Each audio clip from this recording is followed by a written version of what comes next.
Fala RC Casters, vocês que estão aqui hoje com a gente, Brunão Bertola na área. Hoje nós vamos fazer uma live incrível aqui para você que gosta de teatro musical, gosta de cantar, gosta de se divertir no karaokê também faz parte, hein? Gosta da música num nível mais profissional, principalmente. Para você que está acompanhando a gente aqui nas lives direto e reto, nós estamos muito felizes com a live de hoje. Hoje seremos eu e a Bia Mendes aqui, os hosts da RCcast da live de hoje.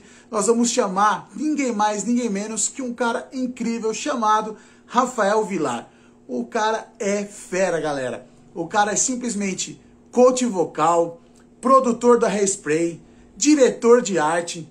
O cara é incrível, é o diretor artístico e diretor musical.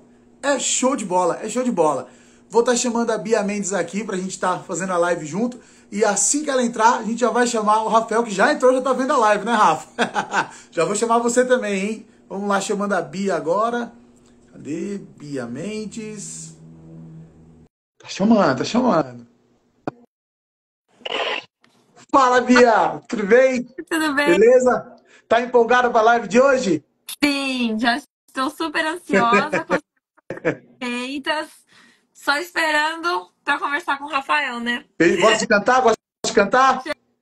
Chame. Gosta de musical, de teatro musical? Gosta de cantar também?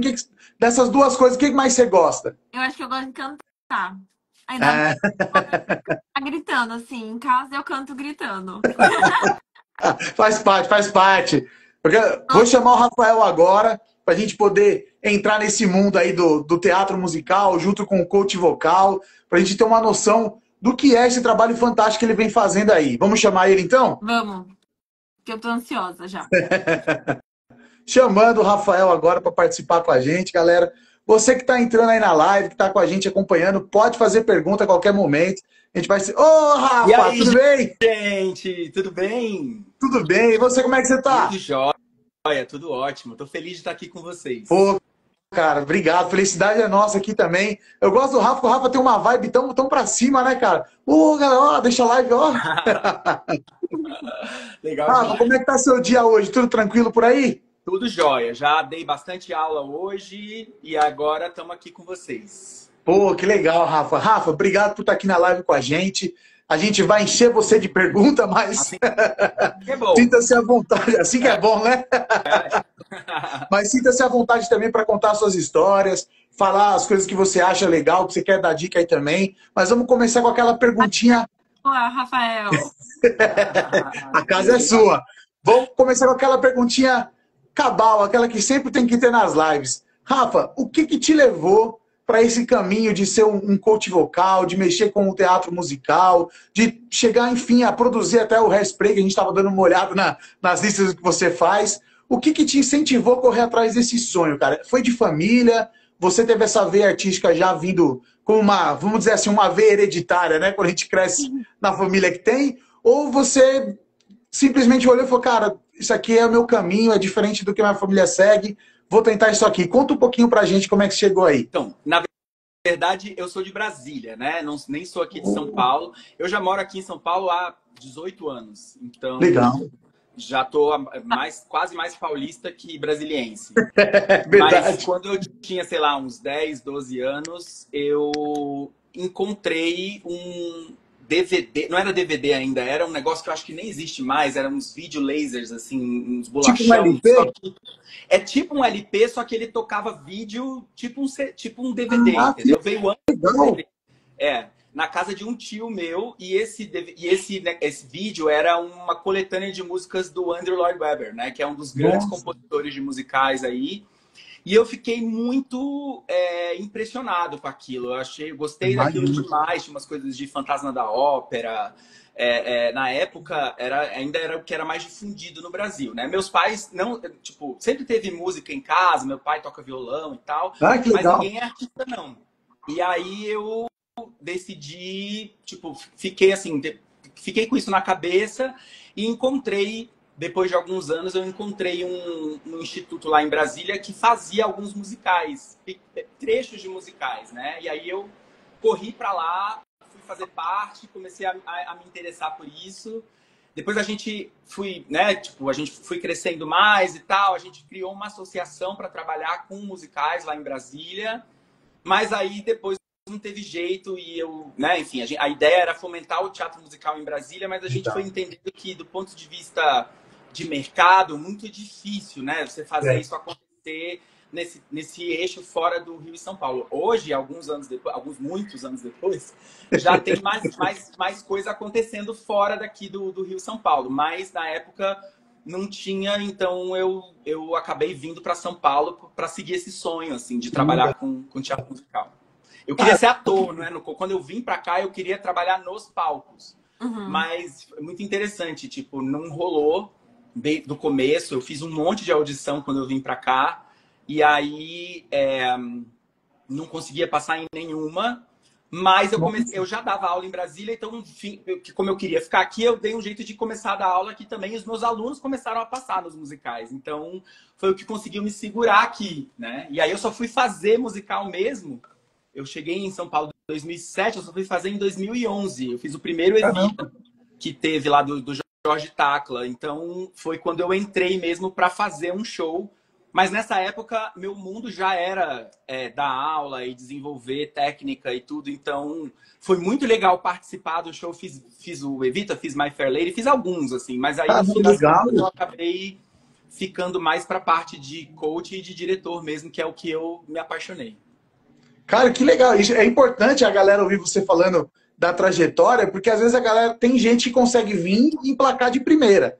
E tem gente, cara, que a gente costuma dizer que tem um momento certo para tudo, né? Deus sabe de todas as coisas. Total. E tem gente que se você desistisse naqueles 4 anos, talvez você não tivesse encontrado o seu lugar que você tanto gosta hoje, né? É uma coisa...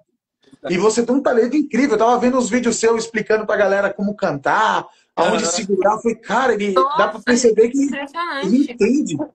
Não é? É incrível, né, Bia? Ele pega as nuances da voz. Pra quem é leigo, tipo eu, a gente canta e tipo, ó, tô errando aqui, vou tentar dar uma segurada. E às vezes essa segurada lasca a gente pro resto da música, entendeu? Total. É muito importante ter alguém que dirige, tá? Ainda mais pra musical, né? Porque os caras têm que cantar, dançar, interpretar. E é mais exaustivo, né? Queria te fazer uma pergunta nesse tocante da parte de direção. Você veio pra São Paulo. Você acha, assim como a gente vê ultimamente, né?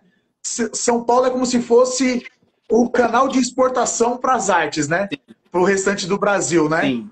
É o começo. Essa visão que você tem também, né?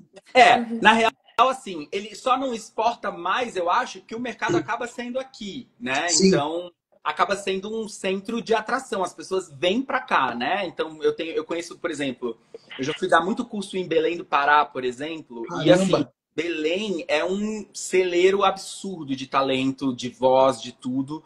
E tem muita gente de Belém vindo para São Paulo para poder trabalhar com isso, porque não consegue se sustentar profissionalmente ficando em Belém, entendeu? Que é o que você falou no começo, são né? muitas oportunidades, né? Querendo ou não, abre um leque muito grande na carreira, querendo ou não, em São Paulo, né? Com certeza. O nicho é aqui, né? As artes estão nichadas aqui, né? Pois é. Mas tem arte, assim, pelo Brasil inteiro. Você não tem como pegar a arte. Com certeza. A arte tá muito bem... O nosso país é muito rico nesse sentido, né? Tem de todos os lugares e tal. Mas realmente, assim, nesse sentido profissional, de temporada, né, do artista realmente conseguir viver da arte, pelo menos dentro do teatro musical, é muito difícil que ele esteja fora daqui, ainda.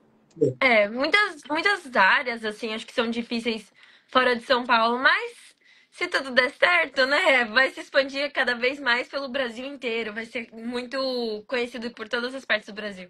Verdade, Com certeza. Verdade. E é o que você falou, se vindo para cá, querendo ou não, apesar daqui ser o nicho, parte-se para outros lugares. Você, a partir do momento que você consegue ter uma estabilidade, você consegue desenvolver para outros cantos do mundo, né? Sim, porque o Brasil é como a Bia e vocês estavam falando, o Brasil é repleto de talentos, cara. Hoje a gente está vendo, graças à internet, gente vindo do Piauí, vindo do Ceará, pessoas talentosíssimas em N áreas diferentes, que se não tivesse os meios de comunicação de hoje, talvez a gente não conseguisse descobrir eles aqui, Pois né? é, Sim. total. Isso é uma coisa muito boa que a internet traz, né? A gente É. vê talentos em várias pessoas de vários locais. Sim, pois é.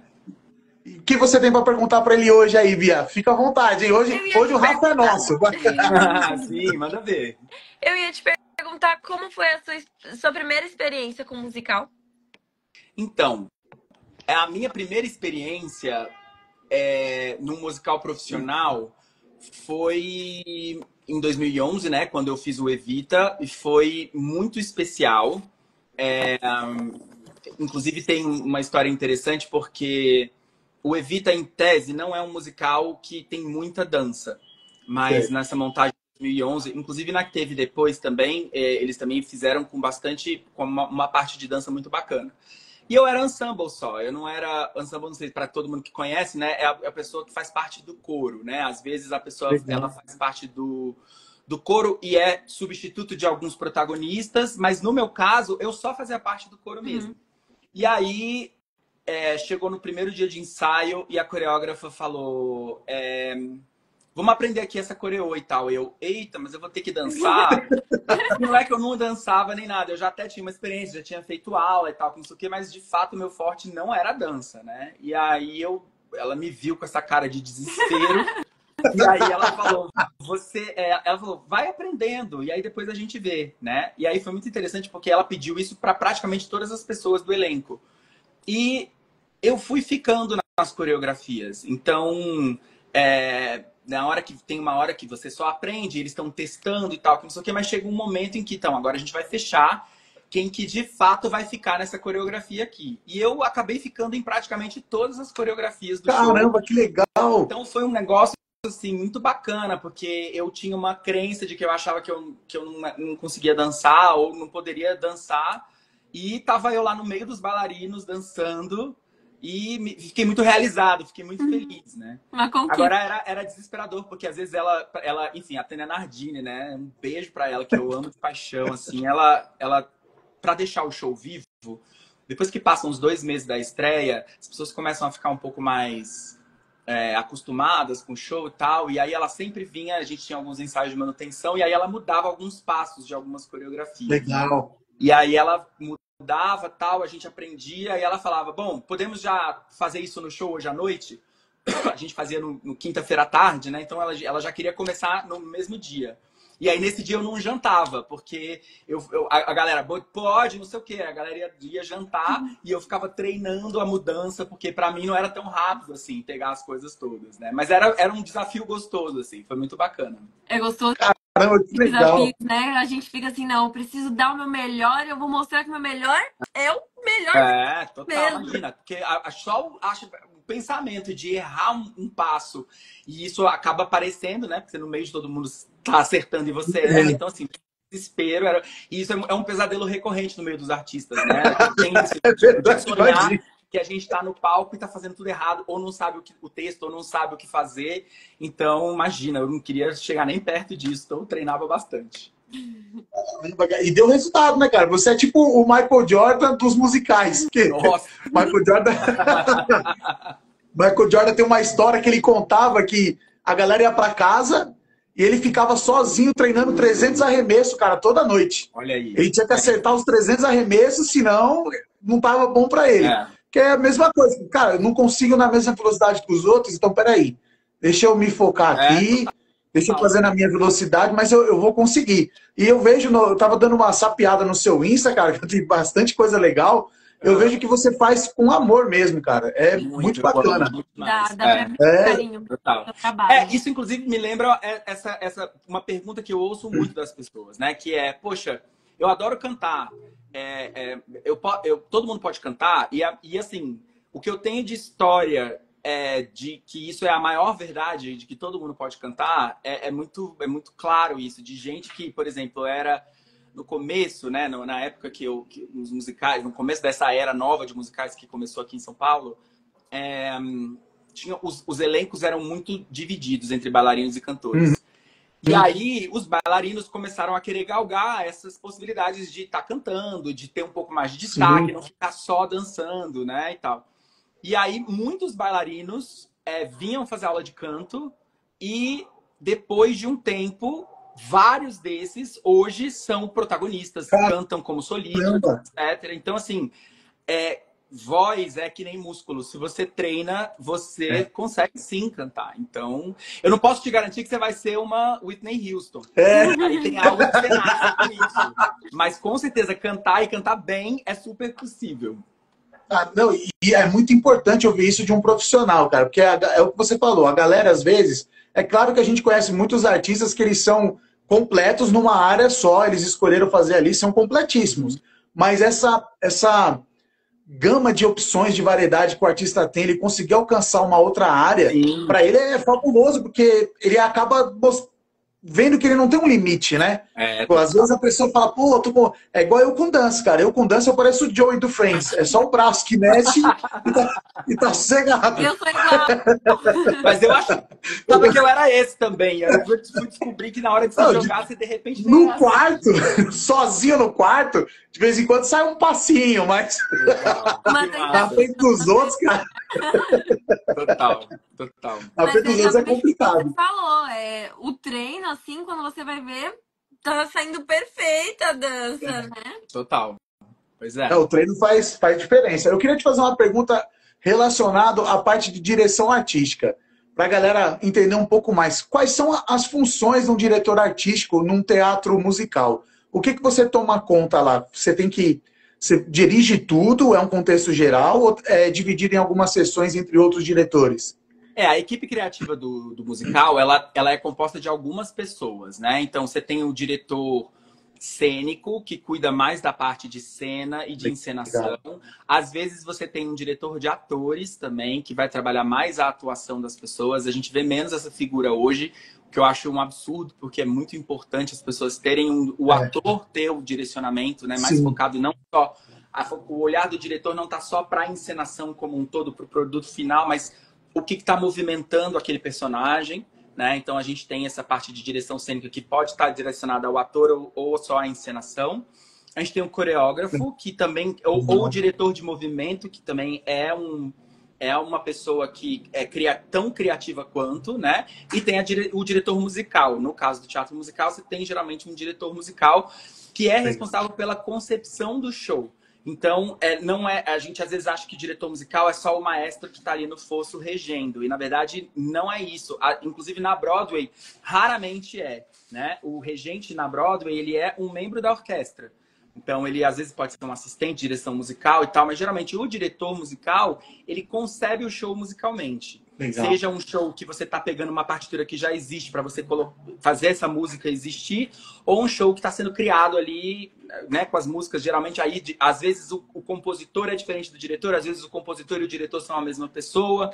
Mas é isso, o diretor musical tem essa função de fazer essa concepção sonora aí do show. Então, ele trabalha a voz dos solistas, ele trabalha a voz do coro, ele trabalha a orquestra e ele também trabalha a maneira como o som chega na plateia depois. Então, esse é um dos motivos principais para não dar para ele ficar só no fosso, porque no fosso você não consegue escutar como é que esse show tá chegando na plateia. Então, ele trabalha muito próximo do designer de som, nesse lugar de como esse show está impactando as pessoas. Porque a gente vê muito isso acontecer o show tá muito bem ensaiado, as vozes estão muito bonitas, enquanto você tá na sala de ensaio.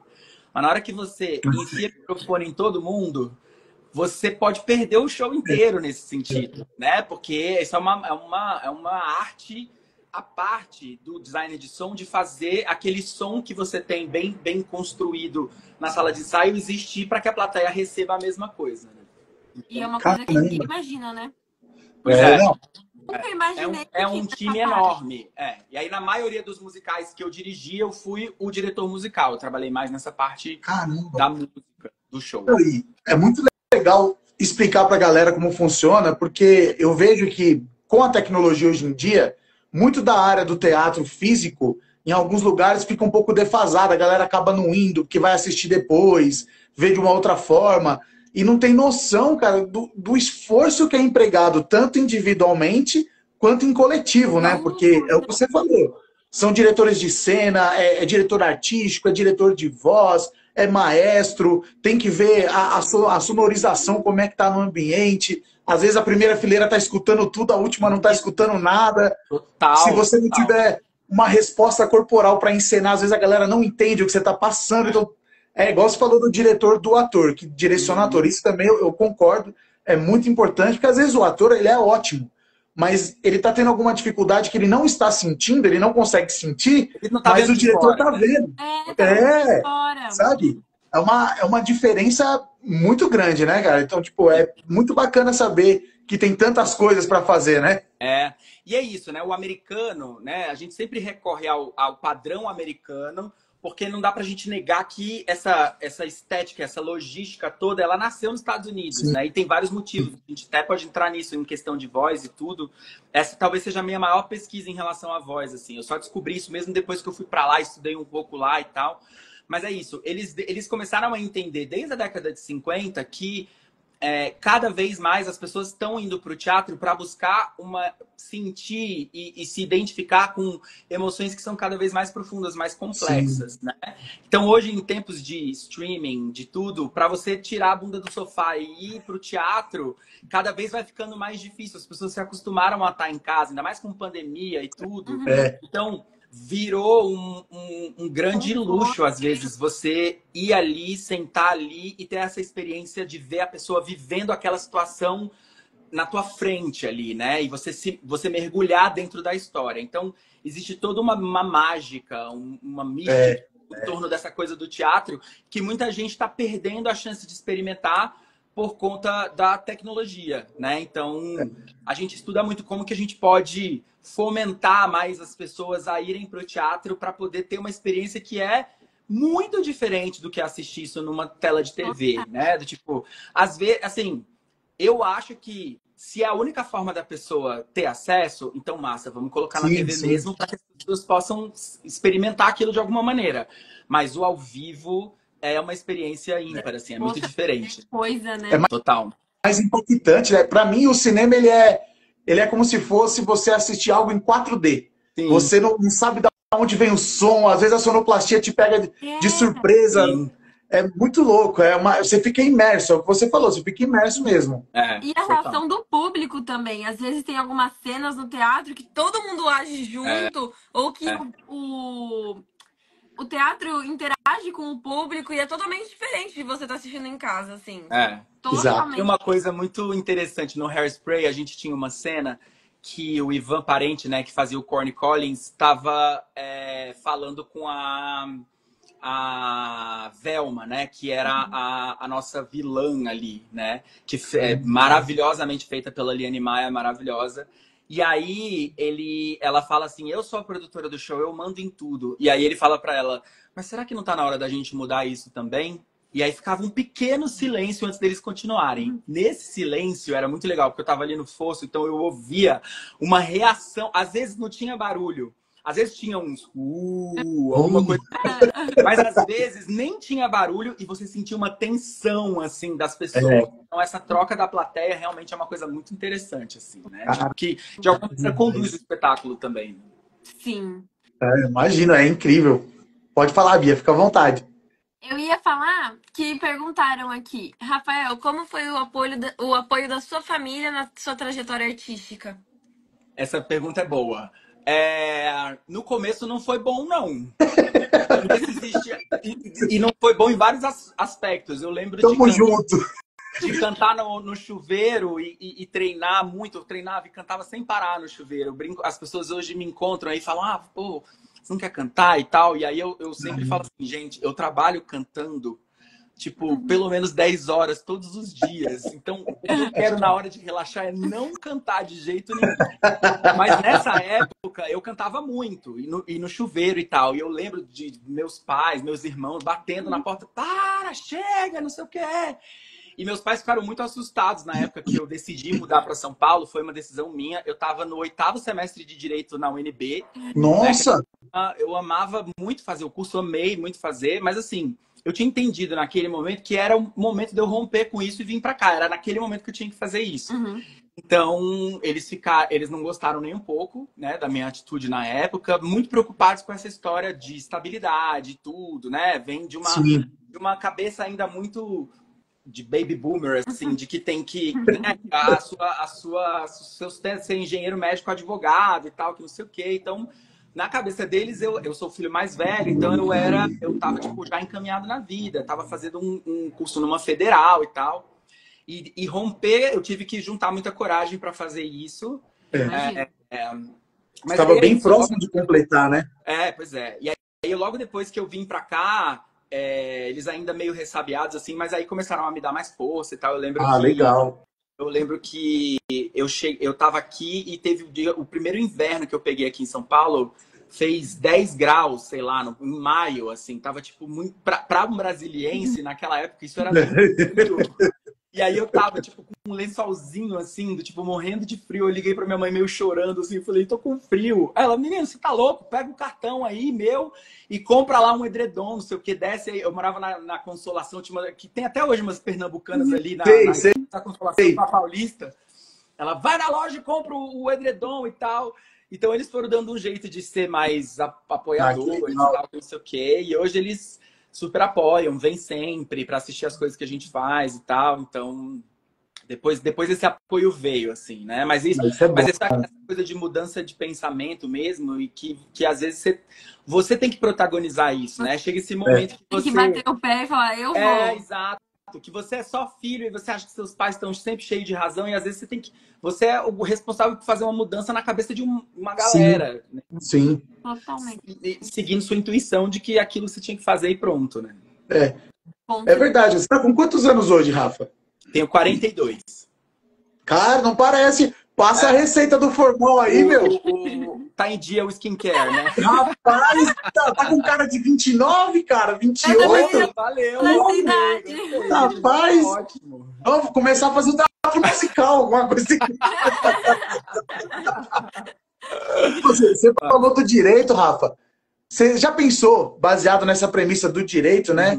Em vocês fazerem um musical baseado em Demolidor? Porque Demolidor é um advogado cego e herói, né, cara? Você foi, tipo, praticamente um advogado formado. Chegou no 8º semestre. Pois é. Já pensou em fazer? Ia ser muito louco, hein? Caramba, muito legal, cara. muito legal. E eu amo, até hoje eu amo filme, tudo que tem a ver com tribunal, eu acho muito legal, eu amo assistir e tal. Bom.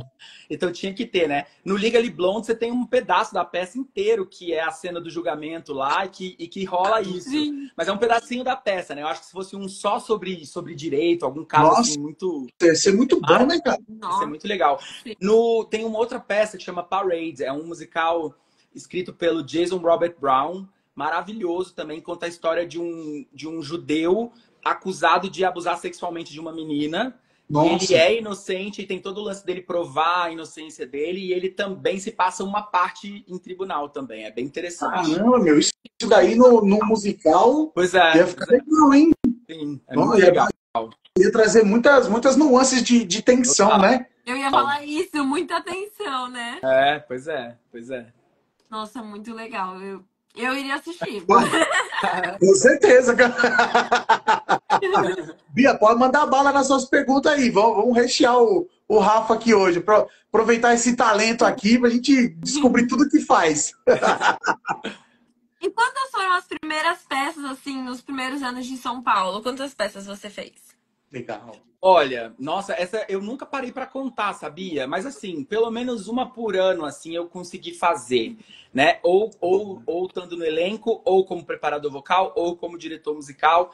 No começo, eu tava mais nessa área de preparação vocal, né? Então fiz em 2011 eu fiz o Evita, daí em 2012 eu fiz a preparação vocal do Fame. Também que tava, tipo, né? Era muito legal, porque tinha uma galera que hoje tá super protagonizando tudo que você vê por aí. Dilana Druz, Mira Ruiz, Bruno... Gente, me fugiu o sobrenome dele. Bruno Nardi. É muito Bruno. A Vânia Canto, que fez o Hairspray. Como protagonista, a Trace também tava nesse filme, então foi muito legal. E aí fui fazendo, fiz 2014, fiz preparação do In the Heights, que é um musical incrível, depois virou filme também, né? Que é o primeiro do Lin-Manuel Miranda, que é o compositor do Hamilton, que também é um grande explosivo lá da Broadway. E aí em 2015 fiz Memórias de um Gigolô com Miguel Falabella. Foi muito legal, que é um texto dele. Caramba, que legal, cara! Que legal! Muito bacana. A gente trabalhou ali com a Mariana Rios, Marcelo Serrado. Foi um show muito bacana lá no Procopio Ferreira. Aí, em 2016, eu fiz o My Fair Lady como elenco. 2017, eu dirigi um musical muito legal que chama O Nome do Espetáculo. Esse tem uma fun fact interessante também, que quando eu coloco no meu currículo, chama Nome do Espetáculo, porque em inglês é Title of Show, e ele vem entre colchetes, assim. Geralmente, quando eu mando o release, assim, as pessoas respondem, então faltou o nome desse show. Não, é o nome desse mesmo. E é um musical sobre dois caras escrevendo um musical. Então é um musical metalinguístico, muito doido, Nossa, que foi pra Broadway. Que legal! Nossa, que E aqui no Brasil eles trouxeram a realidade toda pro Brasil, assim. Então foi muito bacana. Que massa! E foi muito legal. Ele estreou no Rio, trabalhei com uma galera do Rio que eu amo, que é o Caio Scott, o Júnior Duarte. E aí a gente fez lá, depois fez aqui em São Paulo também, né? Eu fico imaginando a ligação. Fala o nome do espetáculo. É nome do espetáculo. Não, eu quero o nome do espetáculo. É nome do espetáculo. Total. Mas é um E aí foi isso. sensacional. Em 2018, a gente já tinha a Casa Motivo, né? Que é a minha produtora. E aí a gente começou a tatear, a fazer os nossos shows, né? Então a gente fez, que aí a gente chamava de curso de montagem ou estudo da obra, que é não profissional, acadêmico, né? A gente fez o Dear Evan Hansen, que chamava Caro Evan Hansen, depois a gente fez o Quase Normal, e aí isso foi em 2018. Em 2019 a gente fez Waitress, que foi um show muito incrível também, que fala enfim, fala tudo menos sobre garçonetes, mas ele se passa numa deli, né? Numa lojinha de tortas, assim. E aí, quando foi no começo de 2020, a gente já tinha os planos de comprar os direitos de Hairspray, que seria o nosso primeiro grande musical profissional. Que legal! E aí foi quando veio a pandemia. Então foi um banho de água fria. A gente comprou os direitos ainda em 2020 e aí demoramos 4 anos para conseguir montar a peça por causa da pandemia. Nesse ínterim, a gente ainda fez Pippin e fez Brent também como curso de montagem, mas já com os direitos comprados, a gente foi galgando aí esse espaço, né? Eu e o Tino Zani, que é meu sócio na Motivo, também é diretor, e foi o diretor do Hairspray. E aí, quando foi já em 2020, a gente se juntou com o Tia Brava, né? O Thiago Abravanel, que é, enfim, meu amigo desde que eu vim morar em São Paulo. Quando eu vim morar em São Paulo, eu vim morar em São Paulo por causa do Thiago. Que legal, cara! Conheceu num curso em Juiz de Fora e eu e o Thiago falou, cara, você tem que ir para São Paulo. Falei, eu também acho, mas como que faz, né? Você fica na minha casa. Aí eu vim para São Paulo, fiquei na casa dele uns 2 meses até eu conseguir começar a dar aula e tudo. E a gente ficou muito amigo, enfim, padrinho de casamento dele e tal. E a gente se juntou para montar o Hairspray. Então a gente passou esses últimos 4 anos, para vocês terem uma ideia, do salto do amador, né, dos acadêmicos para o primeiro profissional. Tudo bem que assim, a gente também foi com muito sangue no olho, porque a gente fez uma montagem profissional gigantesca, né? Hoje a gente quando terminou assim o projeto, né, agora no final do ano, a gente falou assim, a gente devia ter pensado um pouquinho menor, né? Porque a gente teve muito trabalho, foi uma loucura. Mas valeu muito a pena, assim, fazer o Hairspray, tipo, e ainda mais depois desses 4 anos buscando captação, buscando tudo. Foi muito legal conseguir realizar no Rio e São Paulo também. Então foi um sucesso, assim, foi muito bom. Cara, que legal, parabéns, cara. Eu imagino que a gente vê um trampo que é uma produção pequena, dá um trabalho enorme, porque você está lidando com público e com pessoas ao mesmo tempo, tanto do público quanto interna, né? São N coisas diferentes. Imagina uma produção tão grande, né? Mas vocês estão de parabéns, porque o sonho não tem medida, né? Você sonhou, você foi atrás, cara, e é o que você falou, tá com sangue no olho. É bom que você tocou no assunto do Hairspray, que a gente já ia entrar nele. O Elton até mandou uma pergunta aqui. Vou ler a pergunta dele e já vou dar ensejo na outra pergunta referente ao Hairspray. Legal. O Elton perguntou, como que é trabalhar em grandes produções como a Hairspray? Dentro dessa pergunta, já vou te fazer outra. Para você, o Hairspray, ele foi um divisor de águas, como você falou, né? Tipo, você aplacou já no profissional, mas eu queria saber o que você sentiu quando você olhou e falou assim, cara, agora, depois da pandemia, agora vai. Conta um pouquinho do projeto Hairspray, o que que ele traz para o público pra gente, por favor.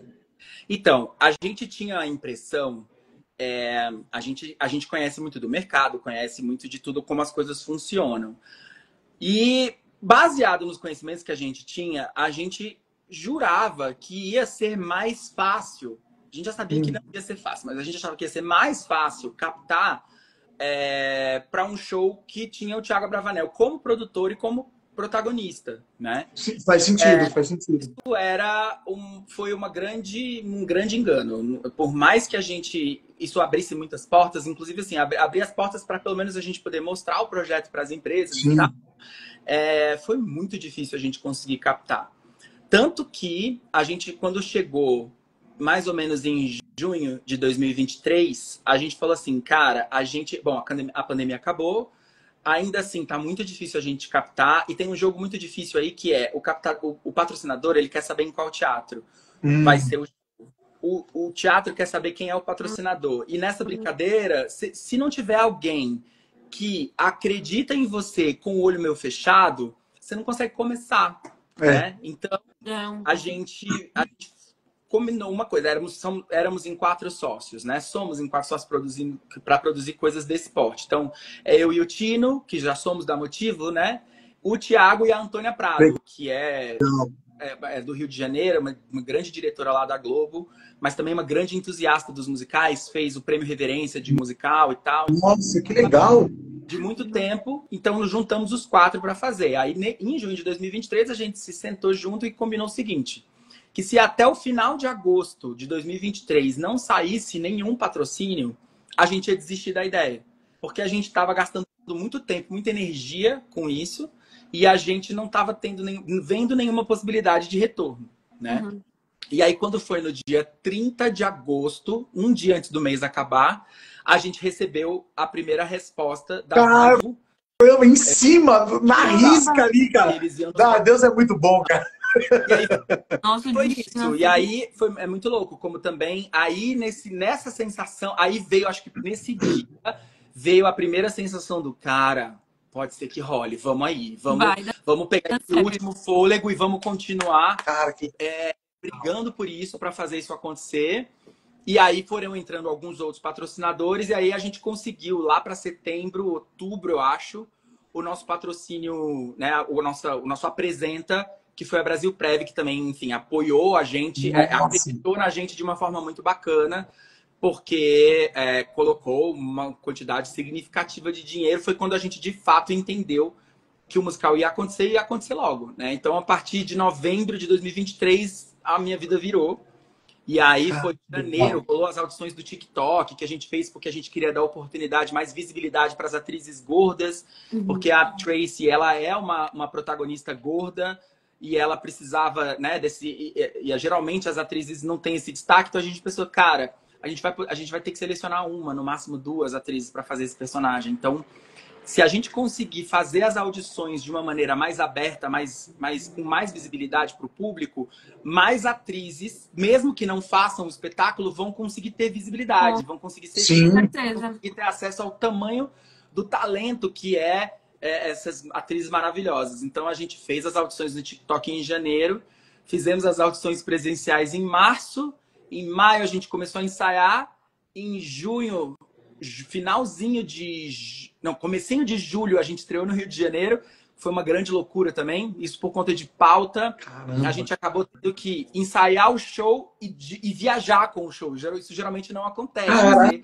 Então, estreia onde você ensaia, onde você, né, que é a nossa casa aqui, a gente conhece todo mundo, os fornecedores e tudo. A gente teve que ir para o Rio para estrear no Rio. Foi um grande sufoco, porque a gente tinha poucos dias de teatro, mas estreamos, deu tudo certo, e depois a gente veio aqui para o Teatro Renan em São Paulo. Então foi minha vida com Hairspray, que eu dediquei praticamente só ao Hairspray, começou em novembro de 23 e foi até dezembro de 24. Foi uma dedicação praticamente exclusiva. Um ano. Pois é. Porque é isso, além da gente estar produzindo show, ou seja, você acaba lidando com praticamente todas as áreas dentro do show, né? A gente, enquanto sócios, cada um lidava com uma parte específica, a gente distribuiu para ficar um pouco mais fácil. Mas acaba que Você tem que aprovar tudo, você tem que estar em tudo. A gente ainda desempenhava funções artísticas dentro do show. Então a gente realmente teve que se dedicar totalmente, né? O Thiago fazia o show, o Tino dirigia o show, eu dirigia o show. E a Antônia tinha uma concepção mais geral da parte de como a gente podia levar as pautas de racismo, de gordofobia, para além do show, né? Então era mais ou menos isso que cada um fazia. Isso é muito importante. Você fazer um material que a pessoa não vai pensar naquilo só durante o momento que ela está assistindo, né? Total. Ela conseguir levar para casa uma reflexão, fazer uma diretriz reflexiva em casa, né? Exato. O Isso show é muito importante. é muito leve, muito gostoso, muito divertido. As pessoas saíam com vontade de dançar. Mas, ao mesmo tempo, a gente queria muito que ele fosse pauta do almoço no dia seguinte, sabe? Assim, a família vai assistir, porque tem, apesar de serem pautas, às vezes até um pouco pesadas, o show conseguia tratar isso com leveza, e depois isso podia ser discutido, podia ser visto de uma forma... porque se passava na década de 60, mas era praticamente um tema que continua muito, muito atual. Então, tinha muita coisa para ser discutida ainda, né? Verdade. Sim, com certeza. E traz... É o que você falou que dá vontade de sair dançando e ao mesmo tempo você sai com um pensamento sobre o que eu acabei de ver, o que ele significou, né? Isso é muito legal. Pois é, com certeza. Ó, a gente tem uma pergunta do Ed, é isso, Bia? Eu tava tentando ler, mas é uma pergunta bem grandona, né? É quase uma peça, é quase uma peça. Bom, o Ed perguntou: por que é tão difícil angariar patrocínio em nosso país para produzir espetáculos de pequeno, médio e grande porte, uma vez que há uma lei específica de apoio à cultura, Rafa? Olha, eu tenho a resposta curta e a resposta longa. Qual que vocês querem? Fica à vontade, Rafa. Se tiver mais informação que você sentir assim, vou falar isso aqui, ó. Eu acho assim, quando a gente conversa sobre essa questão, a gente já falou muito sobre isso e a gente sempre vai cair para mim, o problema principal é público. Então, aí você vai encontrar milhões de outras questões atreladas a essa, né? Das pessoas não crescerem com essa coisa do teatro, com essa informação do teatro, né? A gente hoje, inclusive, eu tenho trabalhado até com uns influencers, alguns youtubers que estão começando, que são pessoas muito famosas na internet, que têm muitos seguidores e que, olha que doido, tipo, de alguma maneira entendem que o público sente falta desse contato, como a gente estava falando agora há pouco. Então, eles estão começando aí atrás de fazer shows ao vivo com esses youtubers, fazendo o que eles fazem mesmo Nossa, que legal, cara! Poderem encontrar. E aí eles estão começando a lidar com essas informações mais artísticas, como ter que preparar um figurino, né? O Andy, meu namorado, é figurinista de alguns desses espetáculos. Nossa. E mexe muito.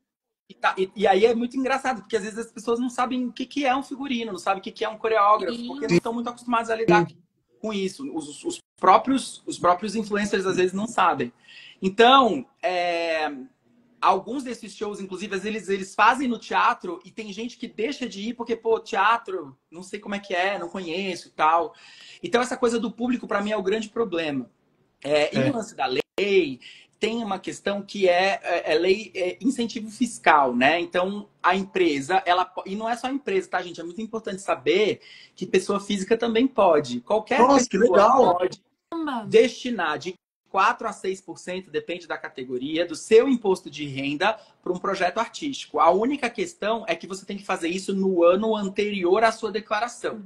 Então, primeiro você dá o dinheiro para o espetáculo, e aí quando você for pagar teu imposto de renda no ano seguinte, você pode deduzir isso do seu imposto de renda, até 6%. É um incentivo grandioso, né? Exato. Então, por isso que geralmente, para fazer grandes shows, você precisa de grandes empresas, né? Essas empresas elas já têm mais ou menos quanto é mais ou menos que elas pagam de imposto todo ano, então elas já têm uma ideia de quanto vai ser o aporte que elas podem fazer para um espetáculo, né? Legal. E o que elas ganham em troca é visibilidade, é essa coisa de estar apoiando causas que às vezes são os temas dos espetáculos, ou simplesmente apoiando a cultura como um todo, né? Tem isso para o esporte também no Brasil, mas o grande lance tudo custa muito dinheiro, as coisas são muito caras, né?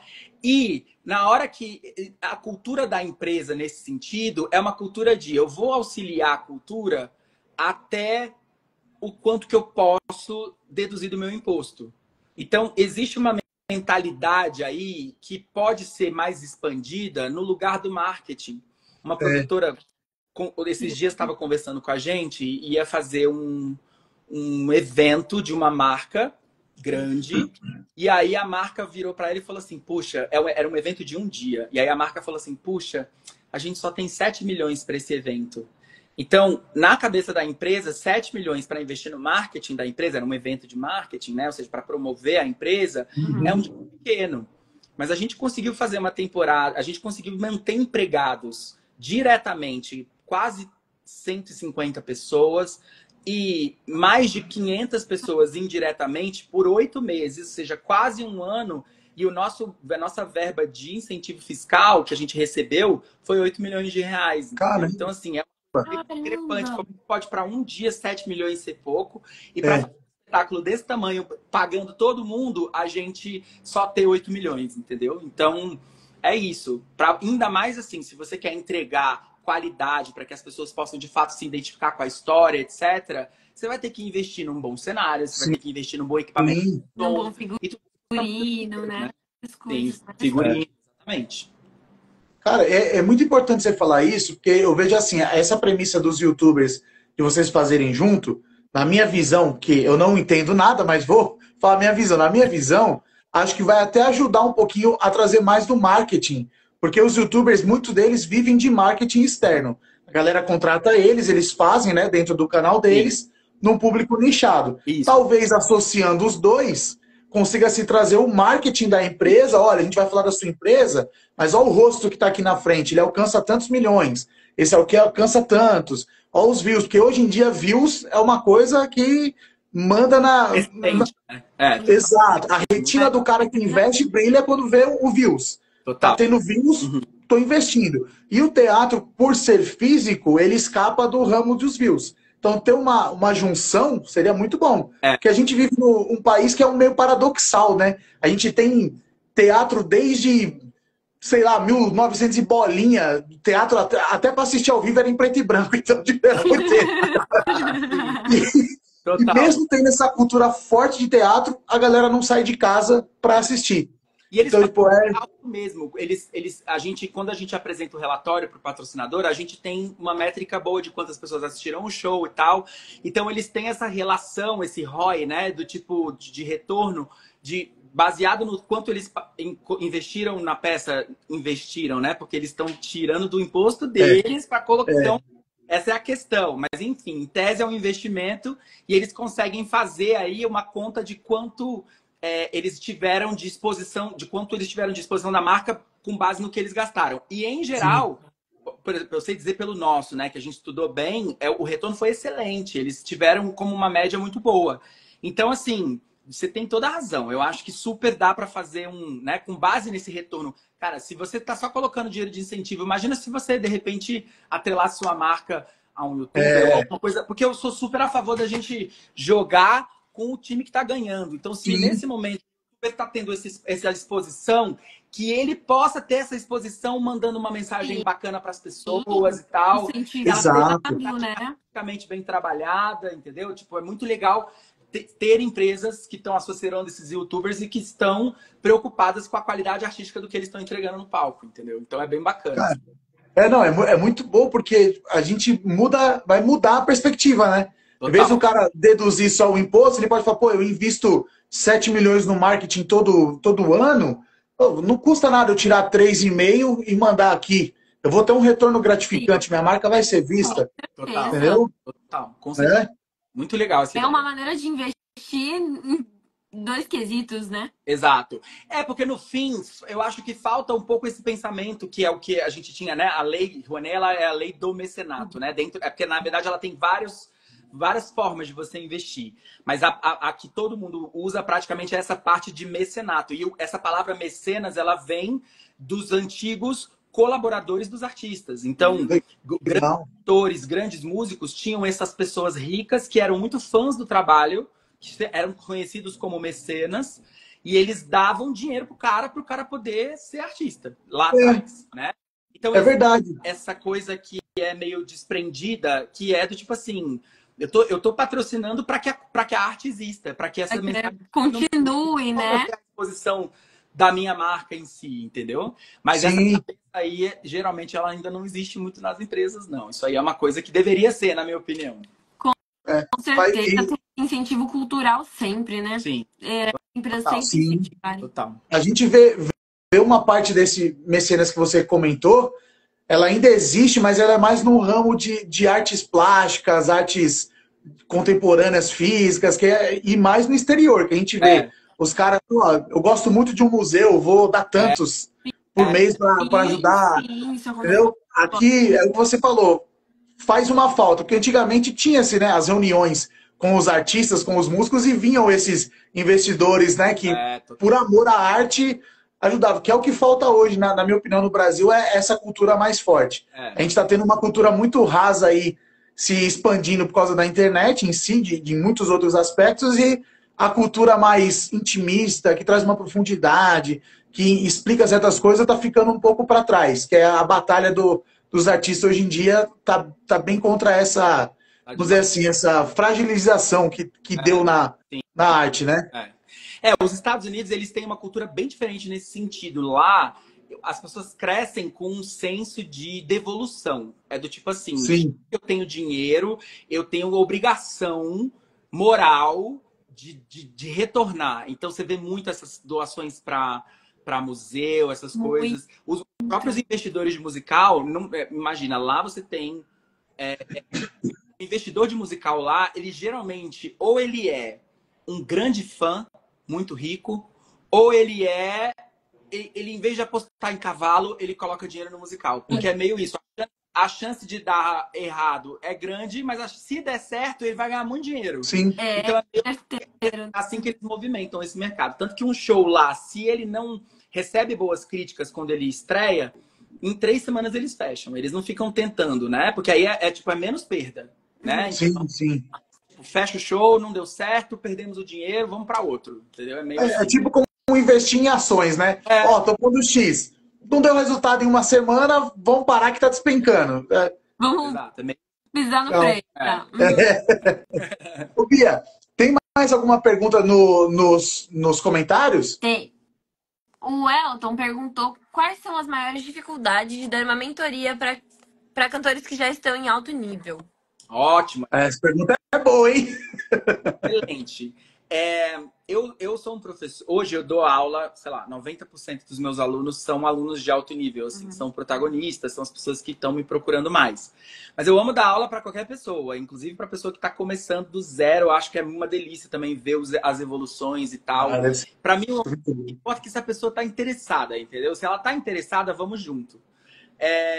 Para os protagonistas, para os cantores de alto nível, geralmente a maior dificuldade que você encontra é que eles já trazem alguma bagagem de segurança, sobretudo do ponto de vista de emissão, de fisiológica mesmo. E eles geralmente me procuram porque eles querem dar um salto, eles querem partir para um novo nível de resultado, mas nem sempre eles estão dispostos a pagar o preço que precisa ser pago para isso, né? Do tipo, como já dizia lá, acho que era Einstein que falava isso, né? Se você continuar fazendo a coisa do mesmo jeito, você vai ter o mesmo resultado sempre. Sim. Então, existe a necessidade de você mudar alguns approaches. Às vezes nem é muita coisa que precisa mudar, mas toca num ponto de segurança que às vezes as pessoas não estão muito dispostas. Acho que essa é a maior dificuldade.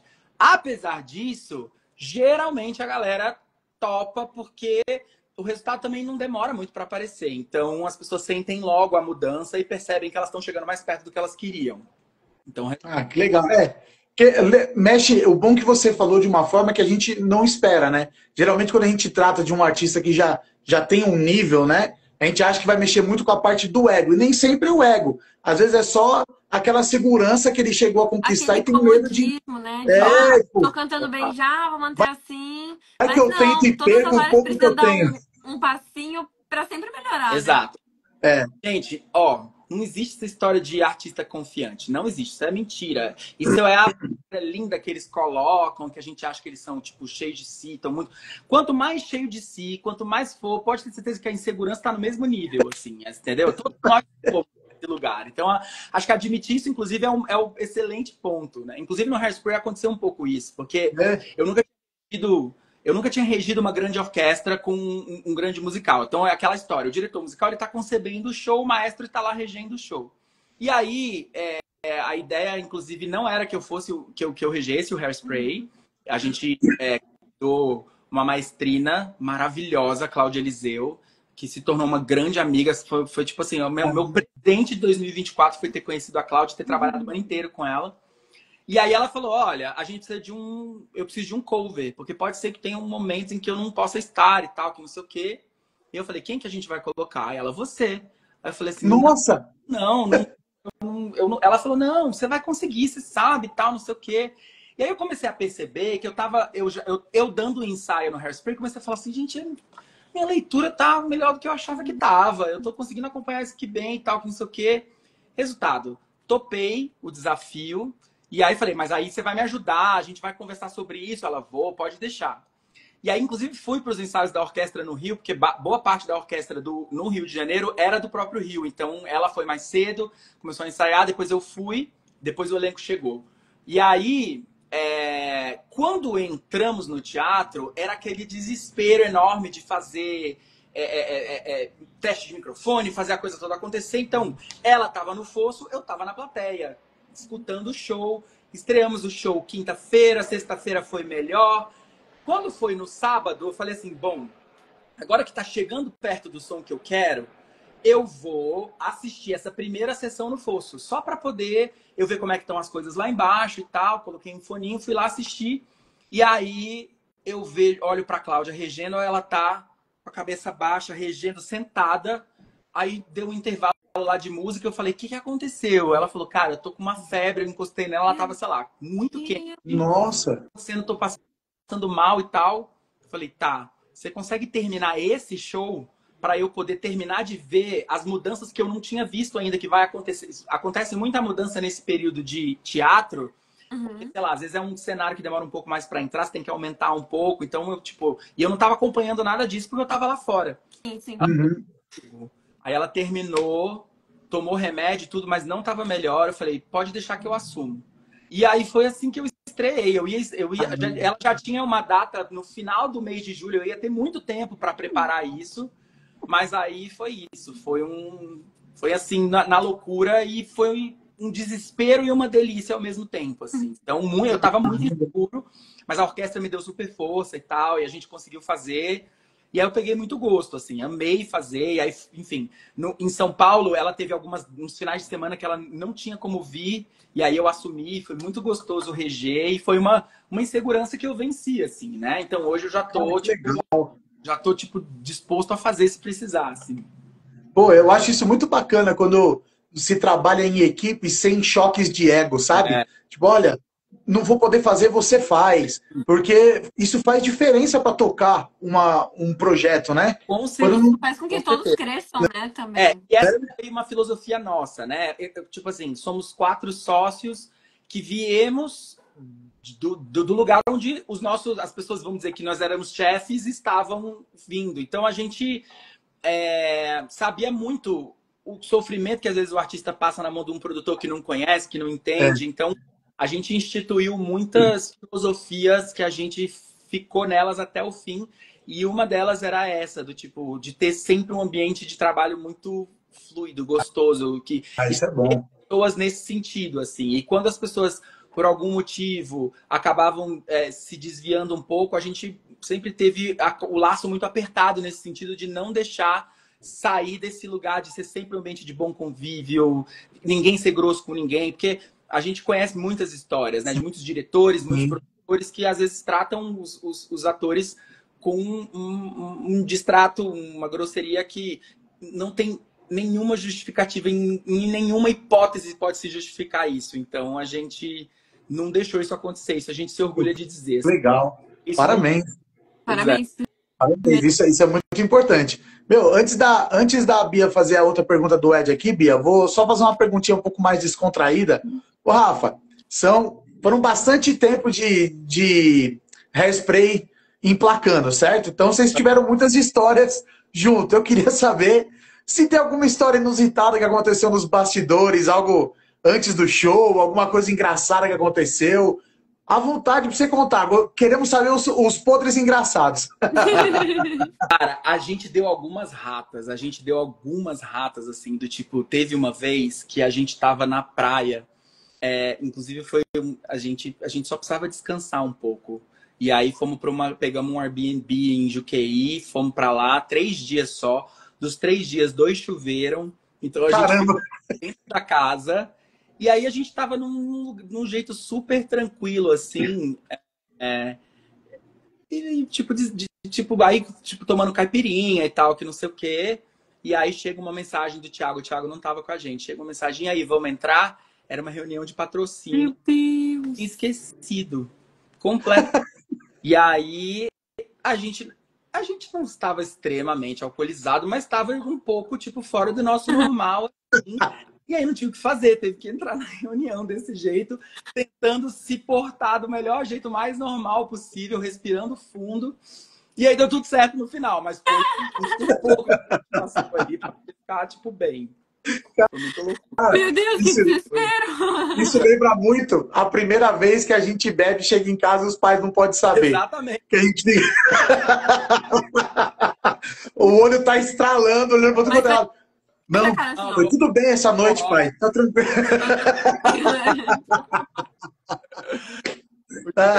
Ainda bem que o patrocinador olhou e falou, não, tá todo mundo bem, tá tudo Nossa, que povo alegre! povo divertido, descontraído. É bom, essas coisas são legais porque vai unindo mais a galera, né? Passar essas coisas junto, né? É muito bom. Com certeza. Vamos lá. O Ed fez mais uma pergunta aqui. Ele perguntou: em algum momento, as pautas trazidas por Hairspray ao palco do teatro Renault foram alvos de boicote dos patrocinadores? Como assim? Por conta de ser no Renault? Eu não entendi Não, o boicote. não... Na verdade, não teve boicote, gente. Foi de boa, tudo. Pelo contrário, os patrocinadores acho que ficaram muito felizes. Mas se você quiser explicar melhor o que poderia ser a causa, aí eu posso exemplificar Não, melhor. eu acho que ele falou do Renault só no sentido de onde aconteceu, mas onde é mais aconteceu, sobre... acho que sim. Pautas da peça. Sim, Não, Isso. sim, da jeito peça. nenhum. De jeito nenhum, pelo contrário. Acho que, na verdade, assim, os patrocinadores entraram no projeto por causa das pautas. Legal. E são pautas super importantes, né? Exato. Era a primeira coisa que a gente trazia para o patrocinador. Mais do que ser um musical enorme, que já tinha tido filme, que tem excelentes números no mundo inteiro, o grande motivo de fazer é esse. Eu acho que hoje... os patrocinadores estão cada vez mais olhando para isso também, né? Sim. Tipo, aqui, pautas, eles querem se associar. Eita, travou um pouquinho o som. Ficou um pouquinho mudo e voltou. Fala alguma coisa, Rafa. Voltou? Voltou. Voltou. A gente não ouviu sua última frase. Eu nem lembro mais o que eu falei também. Mas tava só concluindo a história. Não, fique em paz. Eu te entendo. Como uma pessoa com TDAH, eu te entendo. Pois é. O Ed fez mais uma, Bia. Você quer ler? Posso ler? Vamos lá. Rafa, o que te impede de fazer grandes produções como as feitas em São Paulo e Rio de Janeiro, em Brasília ou em qualquer outro estado brasileiro? Eu acho que o grande problema de turnê é o custo de você pegar o aparato que é um espetáculo desse porte e fazer isso. E, em geral, pensa assim, ó, quando o governo Bolsonaro começou, eles fizeram... Primeiro, eles destruíram o Ministério da Cultura e eles mudaram a lei e o teatro, na lei nova, na instituição, que eles têm instruções normativas que vão norteando o caminho da lei. Nas instruções normativas, eles colocaram que o valor máximo de captação para um projeto era de R$1 milhão. Para vocês terem uma ideia, um custo operacional de Hairspray por mês era cerca de R$750 mil. Tá? Então, assim, pensa, o espetáculo já está todo levantado, já está tudo pronto, é só para você deixar o espetáculo em cartaz. Porque aí entra aluguel do teatro, o salário das pessoas, dos profissionais envolvidos, manutenção dos equipamentos, exatamente, tá? Então, pensa assim, Os caras queriam só deixar você fazer o show inteiro com R$ 1 milhão.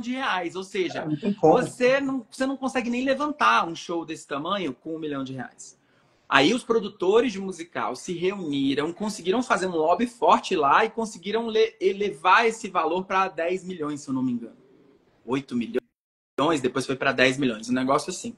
Então, com 10 milhões, a gente ainda não consegue deixar o show em cartaz muito tempo. Para vocês terem uma ideia, o nosso patrocínio terminou um pouquinho depois da metade da temporada de São Paulo. E aí, como o show estava indo muito bem, a gente não queria deixar o show no meio do caminho, a gente decidiu seguir com os recursos próprios e a própria bilheteria do teatro. Mas correndo um grande risco. Se você tem uma baixa de público por qualquer motivo, a gente ia ter um problema sério de grana no final do show. Então, pega todo isso que eu acabei de te falar e pensa que ainda você tem que pegar esse projeto e levar para fora. Não cabe dentro do projeto. Você teria que fazer um outro projeto de turnê. Isso alguns espetáculos já fizeram para poder visitar outras praças do Brasil. Mas, em geral, são shows de menor porte, entendeu? Porque a empresa também não vai querer colocar muito dinheiro para uma turnê, entende? Porque você vai ter visibilidade do show um final de semana em cada praça. Então, é uma matemática complexa você conseguir tirar um show daqui, entendeu? Faz sentido. É o elenco, a montagem de palco, acredito que também seja difícil, Exato. né? Você tem que deslocar uma galera pelo próprio satélite. Você precisa pagar, eu acho justíssimo, você precisa pagar um salário a mais, porque a pessoa está em viagem. Então, tem toda uma série de condutas aí que você tem que ter e de responsabilidades, né? Que às vezes o custo disso se torna inviável, entendeu? Sim, sim. Eu concordo. Bom, Rafa, nós estamos aqui já há 1 horinha de live. Você consegue ficar mais uns 15 minutinhos com a gente? Claro, com certeza. Show. Ó, Rafa, eu vi no seu Insta uma mensagem que me chamou muita atenção. Eu achei muito bacana. Naquela lista de coisas para não esquecer enquanto você canta. Eu achei muito legal, cara, porque lá você fala algumas coisas que realmente se trata da insegurança tanto do artista quanto da pessoa que está começando. Eu queria te fazer uma pergunta, cara. O que te incentivou a fazer essa lista? Porque essa lista aqui, ela faz total sentido na frase final, cara. Quando você fala para ela assim, pô, que bom que você estuda, mas agora esquece um pouquinho e se diverte. Porque se você não viver aquilo, não vai ter sentido. O que te inspirou a sentir isso a ponto de você expressar para as outras pessoas? Porque você, como um coach vocal, eu acredito que você lida muito com a pessoa chegar e falar assim, pô, eu não consigo. Você fala, não, eu sei que você consegue, eu estou ouvindo o seu timbre, eu sei que você consegue, dá uma forçadinha aqui. Não, eu não consigo. O que te fez entender esse ponto de vista? Eu falo, inclusive, eu brinco que se eu ganhasse R$ 1 para cada não consigo que eu ouço, eu ia estar muito rico, muito, tipo, porque existe muito esse lugar mesmo, né? A pessoa encontra um determinado tipo de barreira que, em geral, é muito mais aqui do que fisiológica. Às vezes é fisiológica também, mas isso é muito mais fácil de trabalhar. E aí a pessoa... A saída mais fácil é dizer que não consegue, né? E tem uma outra coisa também, que é isso. Canto e o ensino do canto é muito terra de ninguém. Entendeu? Não é igual... existe ciência por trás, mas ao mesmo tempo a ciência ali, ela demora muito para chegar, né? Então, como a gente não está falando de, sei lá, fazendo um comparativo com a medicina, que se você não tem a coisa bem estipulada cientificamente, alguém vai morrer. Então, assim, as pessoas falam as coisas como se científico fosse com base, às vezes, na própria crença, no que ela acredita, no que ela ouviu da avó, né? Tem um problema muito sério. Quando eu falo da avó, eu digo assim, dessas técnicas mais antigas, do canto erudito, de uma coisa que, por exemplo, não tem nada a ver com teatro musical, né? Hoje a gente tem um total de 0 cursos universitários de canto que trabalham a estética do teatro musical. A gente tem uma pós-graduação no CEL Helena, voltada para o teatro musical, que eu dou aula, inclusive, lá. Mas é muito raro, assim. Então, cada um pode falar o que quer. E isso é um problema, porque muitas vezes, assim, muita gente fala muita asneira e muita besteira. E aí, muita gente acredita nessas asneiras e nessas besteiras, entendeu? Então, às vezes, você precisa... o que me suscitou escrever esse post foi muito nesse lugar de, mano, vai aí. Não acredita em todo mundo, não. Não acredita nas coisas que estão te dizendo. Às vezes você tem que não acreditar em você e no que a tua própria cabeça está te dizendo nesse sentido, entendeu? E tem algo que tem que, no fim, tem que ser divertido, porque é isso, né? Eu não contei muito dessa parte ainda, que tem a ver com quando eu comecei a trabalhar com técnica vocal em Brasília, a técnica que eu trabalhava era uma técnica muito amparada no canto erudito, como quase tudo que você tem hoje em dia ainda. Sim, verdade. O canto erudito, o estudo da voz no canto erudito começou desde o século XV. Então você tem muito mais tempo de estar na universidade, etc. O teatro musical, como teatro musical mesmo, ele é reconhecido a partir da década de 30 e olhe lá. Eles dizem que a primeira peça que você pode chamar de musical mesmo, porque a música foi composta em função do texto, foi o Oklahoma em 1943. Que é bem conhecido, né? Exato. Teve um revival agora super interessante, inclusive cantado de uma forma totalmente diferente de como ele foi feito lá no começo. E é isso. Eles foram evoluindo a partir da década de 40, então é muito menos tempo. E aí, eu tive essa oportunidade, foi mais ou menos essas coincidências boas da vida, né? Um aluno meu um dia virou para mim e falou assim, Rafa, eu tô indo para Nova York agora em julho e aí eu quero ver peças. Você não quer me contar algumas? Isso foi em 2009. E aí eu falei assim, posso te falar, eu sei de algumas que estão em cartaz e tal. Aí ele falou, mas vem cá, você já foi? Eu falei, não, nunca fui. Aí ele, mas como que você é um professor de canto para teatro musical e nunca foi para Nova York? Eu falei assim, eu tenho essa mesma questão, eu pergunto isso todo dia também. Mas a resposta é fácil, tipo, eu não tenho grana para ir. E nessa época o dólar ainda era 2 e pouco para cada real. Imagina. Mas agora, eu estava começando a minha vida em São Paulo ainda, então, tipo, não tinha essa perspectiva, né? E aí ele falou assim, eu vou levar você comigo. Eu falei, você tá maluco? Ele, não, eu vou, você vai comigo, depois você me paga essa passagem em aulas de canto. Eu falei, tá bom. E aí eu fui, e nessa ida lá pra lá, que foi a primeira vez que eu fui, eu fiquei 12 dias e eu assisti 18 peças. Caramba! Então eu vi as peças daquele jeito que tem lá, que você compra o ingresso em pé, porque é mais barato. Você fica lá atrasinho, assim, mas eu queria ver muita coisa, assim. Sim, até para pegar a experiência, né? Total. E eu tive uma experiência muito catártica dessa vez que eu fui, nesse lugar de... Cara, é muito impressionante o quanto eu sou tragado para dentro dessas histórias aqui, e eu esqueço que eu tô no teatro. Eu esqueço que eu tô em pé dentro do teatro. Então, é um poder, assim, muito doido, e eu comecei a perceber que eu não tava não era um show não falado na minha língua natal, então isso também fazia muita diferença, apesar de eu entender bem o inglês e tudo, a linguagem era muito diferente do que só a linguagem mesmo, entendeu? E aí eu voltei, eu cheguei à conclusão de que o que eu estava vendo acontecer nos meus alunos aqui no Brasil não era a mesma coisa do que eu estava vendo acontecer lá no palco. Uhum. Então eu voltei meio determinado a entender isso, a entender essa diferença.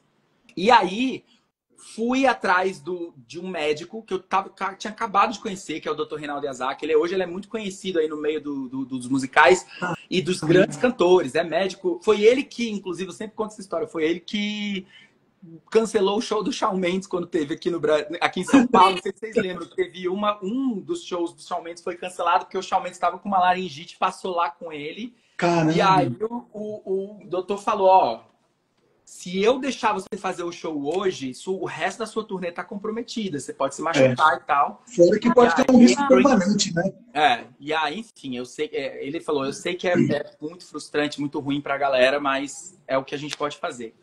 E aí, então, o Reinaldo, na época, o Reinaldo ainda não tava nesse lugar ainda, tava, enfim, já era otorrino maravilhoso, mas eu virei pra ele e falei, eu quero pensar umas coisas meio diferentes, que eu tô com umas ideias que eu tô trazendo de Nova York. Você topa me ouvir?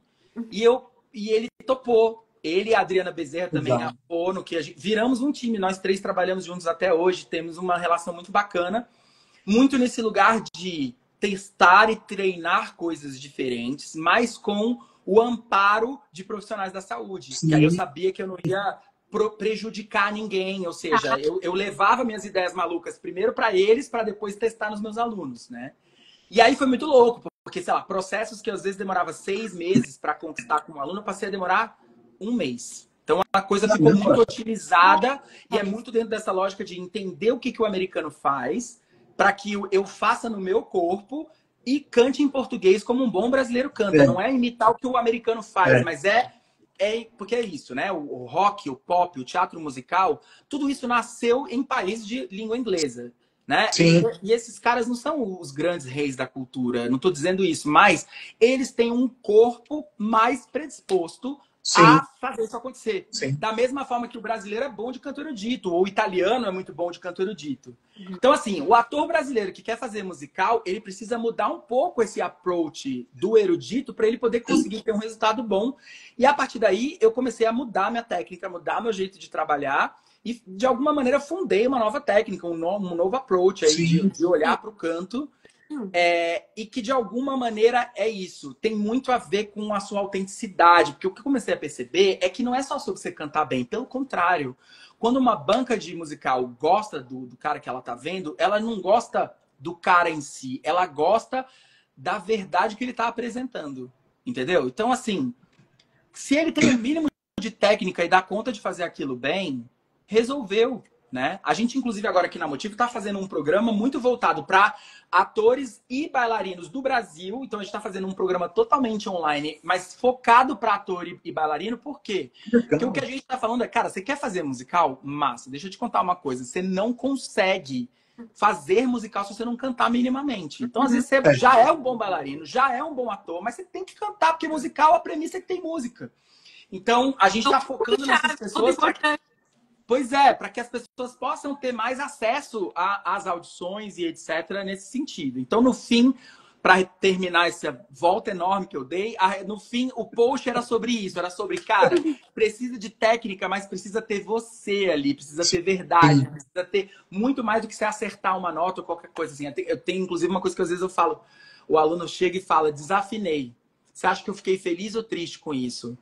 Aí o aluno fala... triste, né? Aí eu falo, não, feliz. Sabe por quê? Porque se você tá desafinando aqui, você não é uma pessoa desafinada, mas se você desafinou aqui, provavelmente significa que algum tipo de chave você já tá virando dentro da sua cabeça. Sim. E não tá você só conseguiu focado na reconhecer. afinação, ponto. Você tá mudando posturas aí dentro de você que são muito interessantes, entendeu? Então é bem... Cara, isso que você falou... de vista, né? Sim. Exato. Isso que você falou faz total sentido, porque a pessoa entender, ela já é música, já sabe cantar, já é cantora. Ela entender que ela desafinou onde ela poderia, antes de estar aprendendo algo novo, não perceber, já está mostrando que ela está entendendo, o caminho está mudando, né? Exatamente. Exatamente. Isso é muito importante. Isso é muito mais significativo do que só afinar uma nota. Porque afinar uma nota, você traz do seu berço, você traz da sua casa, você traz de onde você estiver. Então é muito legal que se você se permite desafinar, isso significa que você está começando a mudar alguma coisa significativa dentro de você, entendeu? Sim, e o que você falou sobre as línguas também é uma coisa que eu percebo isso, que eu comecei cantando músicas americanas, né? Os rock e tal. E aí você começa a aprender a cantar de um jeito. Quando você vai migrar para uma música brasileira, mesmo sendo rock, a fonética às vezes é diferente. Você apanha muito, porque no rock você vai gritar um A, o A nunca é A, ele é um A com E, meio puxado, o timbre é outro, a garganta meio que fecha. Você vai fazer um A no brasileiro, às vezes falta a voz. Você fala, o que aconteceu? Eu não consegui. E é muito legal essa percepção, porque o meu estudo foi justamente nesse sentido, do tipo, como que eu faço para entregar a fonética brasileira, mas com essa qualidade que parece que o inglês já meio que traz nele, entendeu? Foi uma perspectiva que você pegou lá fora muito importante. Eu achei...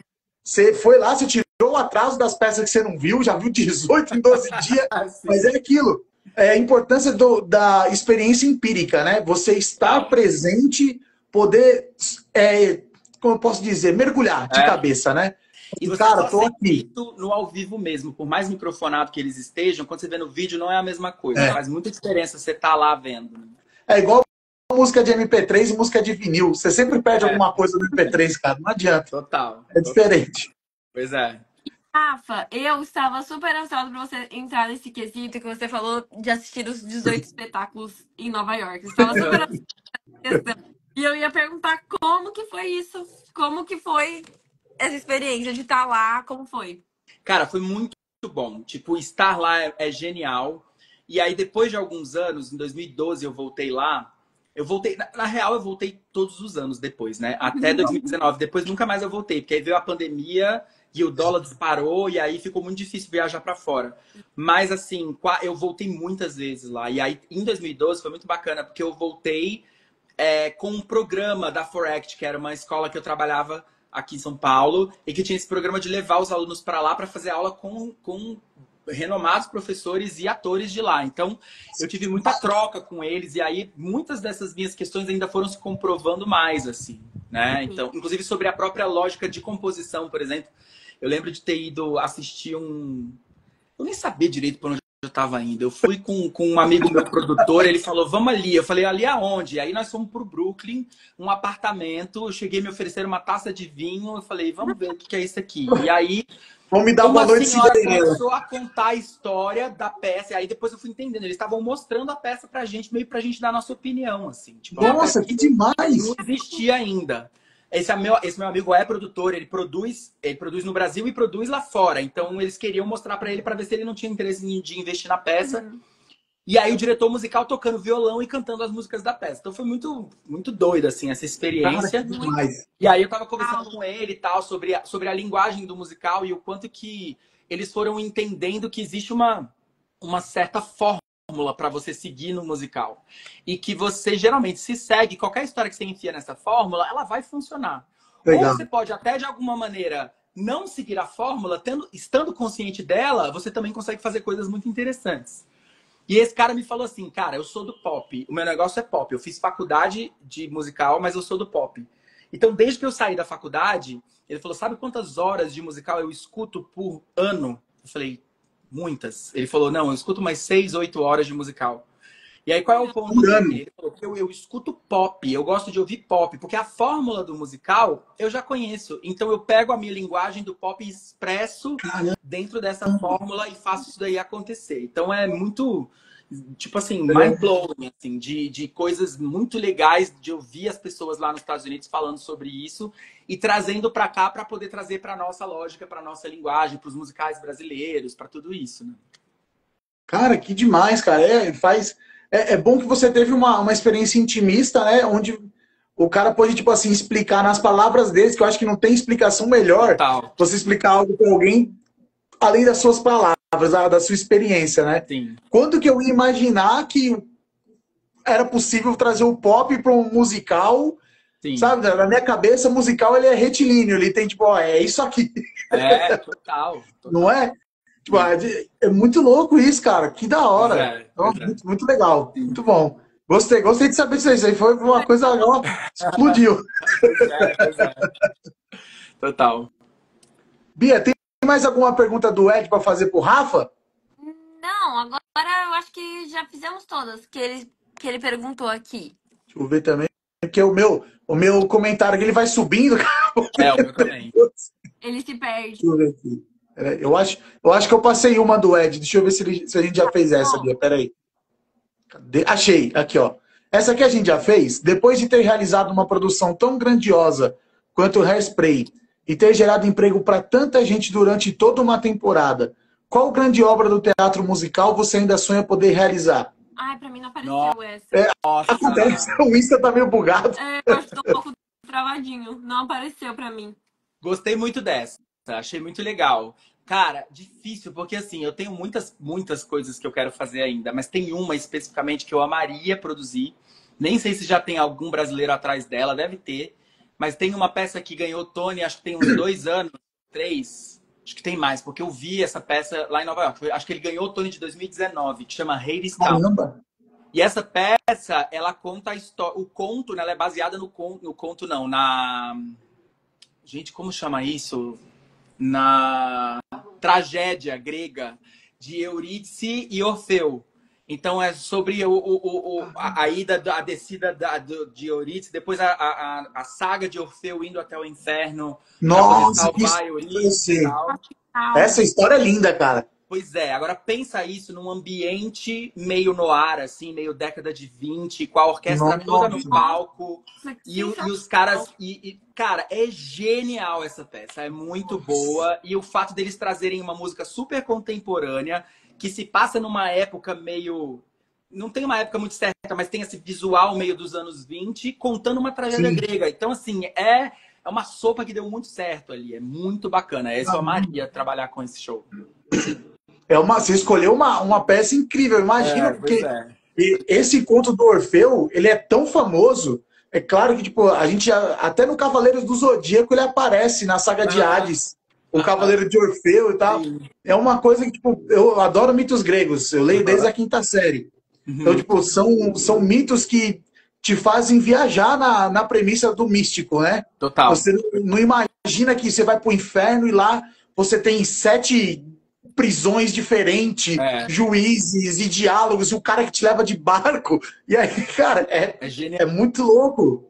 Cara, que demais, que demais. Eu espero que você consiga fazer essa peça, porque pelo Hairspray você mandou bem demais, claro, junto com a galera toda, né, que estava junto contigo, mas acho que você que tem essa visão diferenciada, a ponto de ter trazido coisas inovadoras para cá, eu acho que ia ser muito legal você poder colocar essa miscigenação que você fez de coisas de voz direto numa peça que você quer produzir diferenciada, com esse ar no ar. Nossa, vai ficar muito bom, vai mandar muito bem. A gente tem isso na Motivo aqui, né? A gente gosta muito de fazer as coisas que tenham muito significado, né? Do tipo, se a gente vai fazer de graça, não tem muito significado, não importa muito pra gente. A gente quer que, seja qual for a mensagem, seja uma mensagem que chegue nas pessoas, que as pessoas saiam melhores, saiam de alguma maneira transformadas por isso. Então, geralmente, os shows que a gente faz é sempre pensando nisso. Que legal, cara.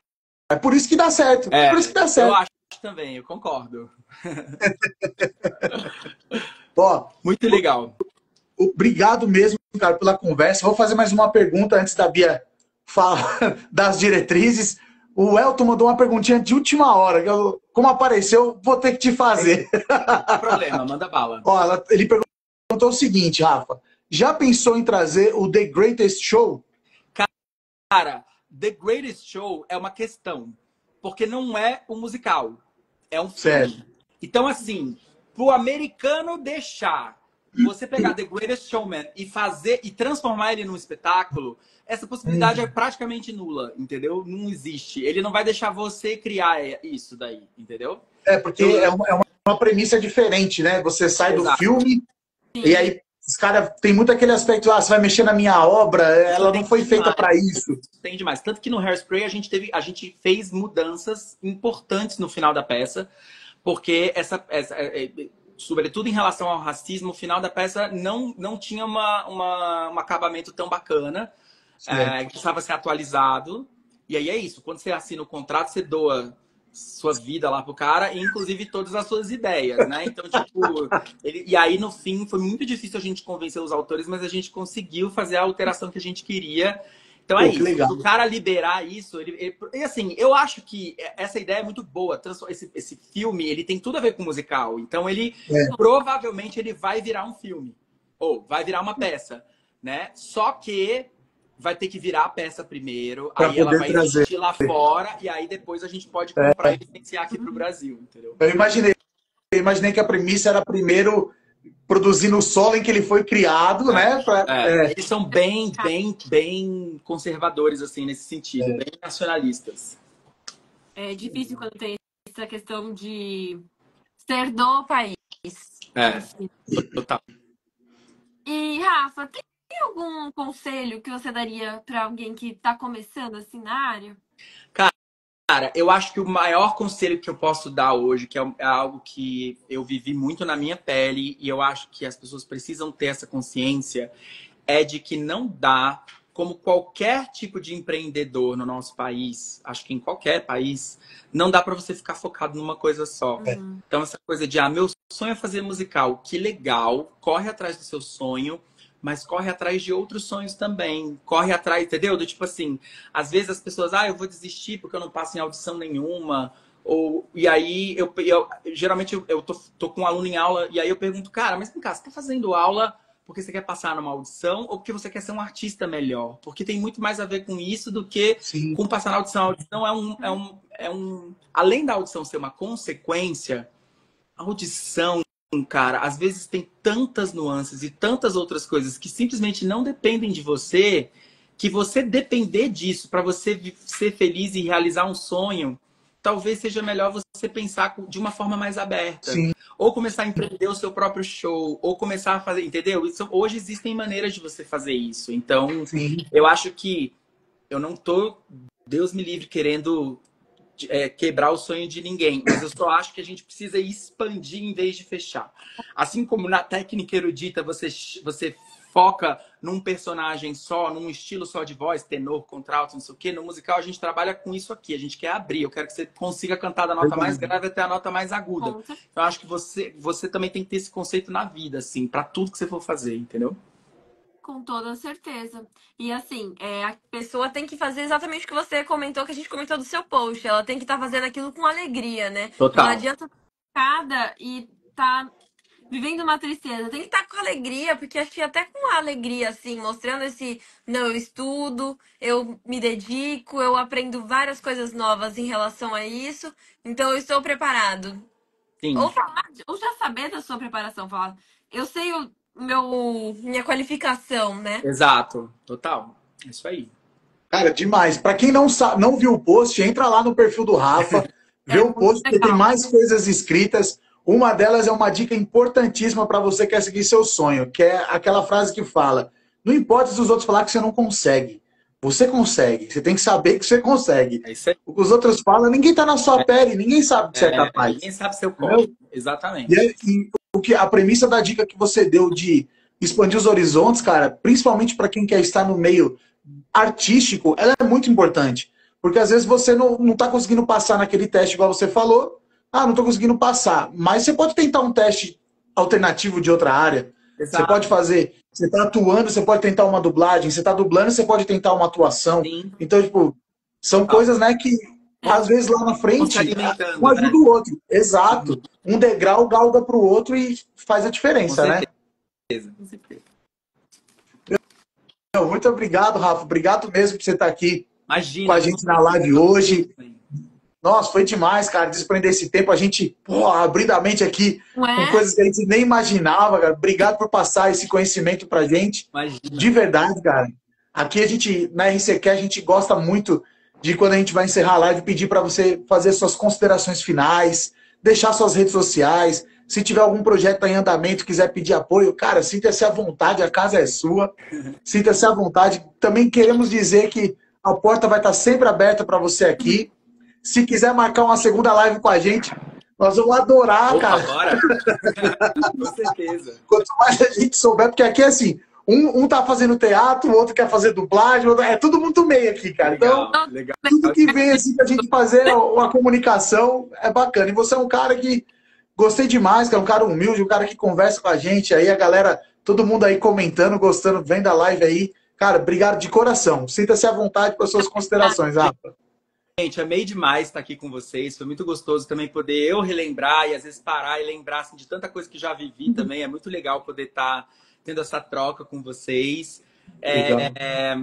Cara, me sigam aí no Insta. Acho que o melhor jeito de falar comigo, se quiser tirar dúvida, conversar. Às vezes eu demoro um pouco para responder, mas eu estou lá.